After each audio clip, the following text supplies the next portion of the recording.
stop and gives it back to Smith. Layup good. Just where Paige Beckers presents the basketball, I mean, it's just perfect. The corridors of Grandview Elementary School in West Des Moines buzzed with the normal hum of a Tuesday morning. Children's voices blending with the shuffle of trainers and the thud of lockers. Yet within room 3B, something extraordinary was about to unfold. For third grade teacher, Mrs. Kathleen Dre, a woman whose 28 years of service had been marked by patience, quiet strength, and the ability to see potential where others might overlook it, was about to experience a moment that would prove how the seeds teachers plant can bloom long after the classroom years have ended. It began innocuously enough, with a phone call at 8:15 a.m. from Principal Martinez, whose tone carried an excitement so unusual that Mrs. Dre instinctively set aside her red pen mid-marking and listened intently as he instructed her to keep her class inside that morning, explaining cryptically that a very special visitor was coming, though offering no name, leaving her mind racing through possibilities from local police officers to firemen to the occasional politician. Yet something about his voice hinted at something far deeper, something personal, though even then she could not have imagined that the knock on her classroom door less than an hour later would reunite her with a former student who had become not only a household name but a national symbol of perseverance, resilience, and grace under fire. Caitlin Clark. What Mrs. Dre did not know was that this visit had been months in the making, sparked by a deeply emotional phone call Caitlin had made 3 months earlier, her voice thick with nostalgia and gratitude as she said, "Mrs. Dre, I need to come back. I need to thank you properly for what you did for me when I was 8 years old." Words that had moved the veteran teacher to tears, for though she had followed Caitlin's journey with quiet pride, clipping articles from newspapers, tuning into her televised games, and even saving the occasional photograph sent to her by colleagues, she had never once reached out, never tried to claim the spotlight, for she held firmly to the belief that teachers sow seeds without expectation, allowing time, effort, and life itself to nurture growth into unseen blooms.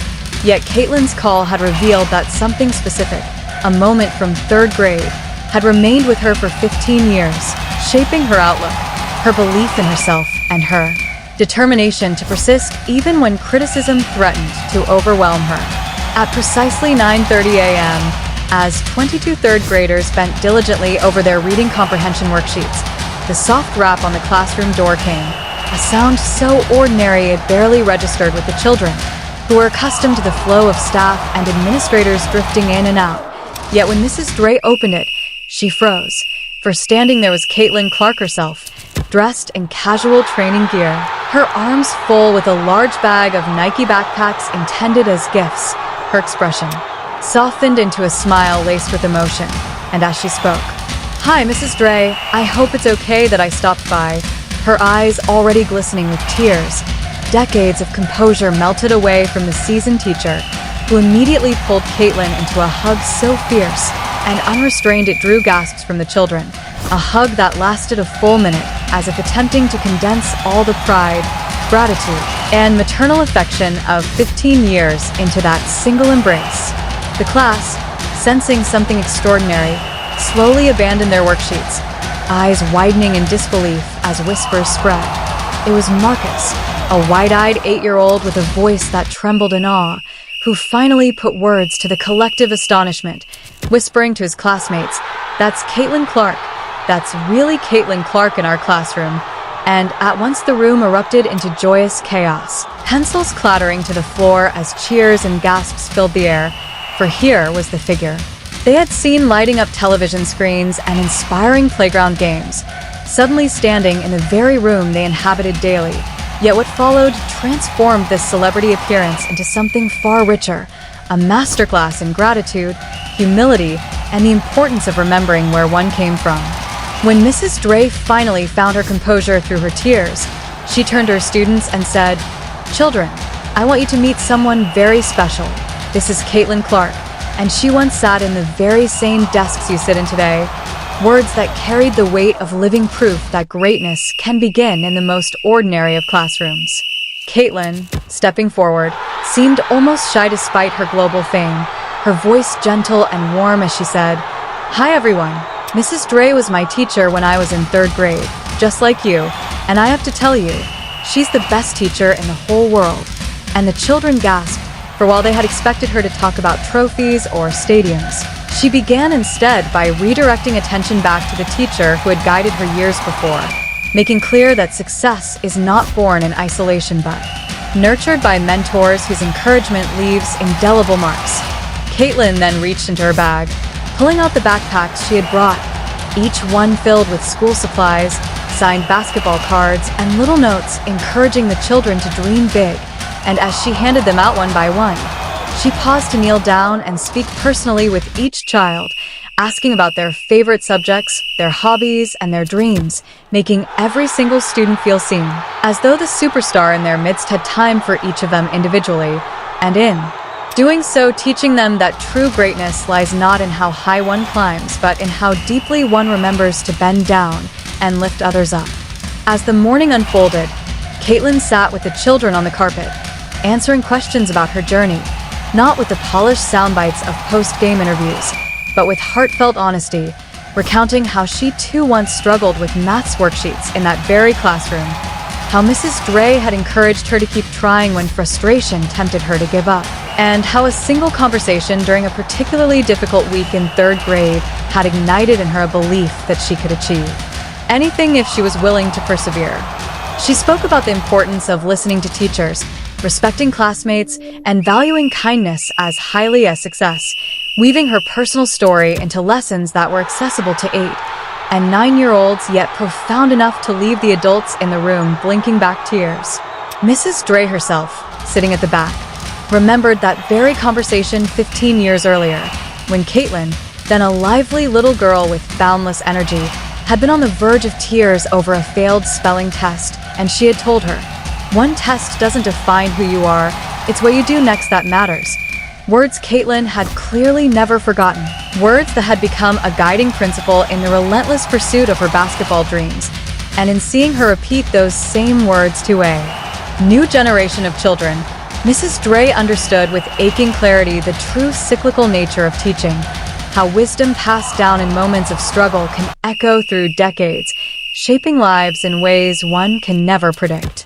For nearly 2 hours, Caitlin remained, reading with the children, signing autographs, sharing stories, and most importantly honoring her teacher, whom she invited to the front of the class to stand beside her as she said, "This woman believed in me before the world knew my name, and I wouldn't be who I am today without her."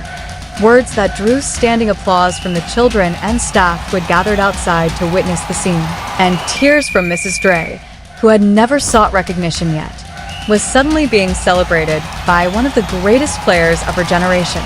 The impact of that morning rippled quickly through the community, with parents speaking of the inspiration their children carried home, local news covering the story with reverence, and educators across the district using the visit as a reminder that teaching is not a profession but a calling, one whose rewards may not always come immediately but arrive in the form of grown men and women returning years later to say thank you.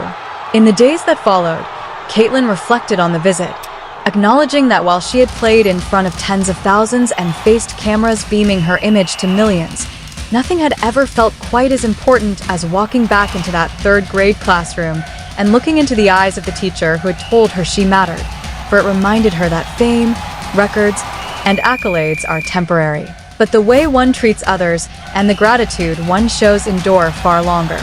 And for Mrs. Dre, the visit became a cherished affirmation that her decades of quiet labor had not been in vain, that somewhere amidst the countless lessons, corrections, and encouragements, seeds had taken root in the heart of a little girl who would grow into a role model for millions.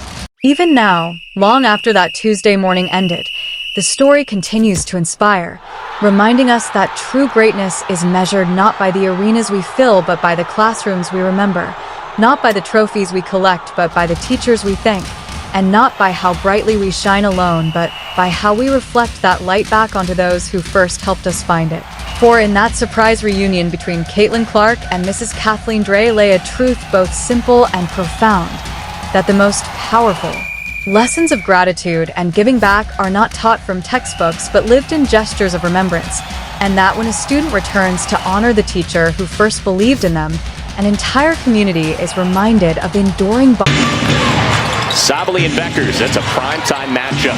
Carrington underneath and just got post position on Akola Makani. Pass up high. The truth of life often reveals itself in the most unexpected ways, and one of the most profound lessons about gratitude, humility, and the importance of honoring one's roots unfolded on an ordinary Tuesday morning at Grandview Elementary School in West Des Moines, where Caitlin Clark returned not as the global basketball icon millions know her to be, but as a former pupil coming back to thank the teacher who had once believed in an 8-year-old child's impossible dream. The visit itself, kept secret for months, began like a whisper and ended as a story that would ripple through the school, the community, and eventually inspire a district-wide movement of mentorship and giving back. Yet at its heart, it was simply about one teacher, Mrs. Kathleen Dre, and the students she had nurtured with patience, encouragement, and love. The story unfolded when Principal Martinez phoned Mrs. Dre early that morning, instructing her to hold her students in class as a special visitor was on the way. Mrs. Dre, who had taught for 28 years, assumed it might be a firefighter, a police officer, or perhaps a local official, never realizing that on the other end of those familiar school corridors was the young girl she once taught. Now one of the most famous athletes in the world, walking back through the very doors where her story had begun. When Caitlin entered the classroom with Nike backpacks in hand, she did not stride in as a celebrity eager to showcase success, but instead as a daughter returning home, her eyes wet with emotion, her smile humble, her heart intent on expressing a gratitude that had been carried quietly for 15 years. The sight alone overwhelmed Mrs. Dre, who instantly embraced Caitlin in a tearful hug, while the